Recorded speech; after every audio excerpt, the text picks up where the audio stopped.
தங்க மோதிரம் அணிவது எந்த ராசிக்காரர்களுக்கு அதிர்ஷ்டம்? தங்கத்தால் செல்வ செழிப்பு பெறும் ராசிகள். ஜோதிடத்தில் தங்கம் குரு பகவானுடன் தொடர்புடையதாக உள்ளது. உலோகங்களில் மதிப்புமிக்கதாக இருந்து வரும் தங்கத்தை அணிவதற்கு சிறப்பு விதிகள் உள்ளன.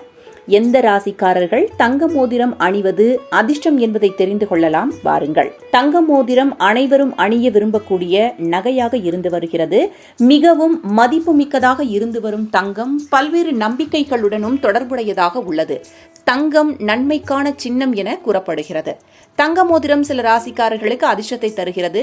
ஜோதிடத்தின்படி சில ராசிக்காரர்களுக்கு தங்க மோதிரம் அணிவது நன்மை தருவதுடன் செல்வ செழிப்பையும் தருகிறது. அந்த வகையில் தங்கம் அணிவது எந்த ராசிக்காரர்களுக்கு நன்மை என்பதை பார்க்கலாம் வாருங்கள். மேஷம். இந்த ராசிக்காரர்கள் நிச்சயமாக தங்க மோதிரத்தை அணிய வேண்டும். இது அவர்களுக்கு நம்பிக்கையை நிரப்புகிறது. தங்க மோதிரம் அணிவது அவர்களின் ஆக்ரோஷத்தை குறைக்கிறது. நேர்மையான நடவடிக்கைகளை எடுக்கிறது. நிதி நிலைமை மேம்படும்.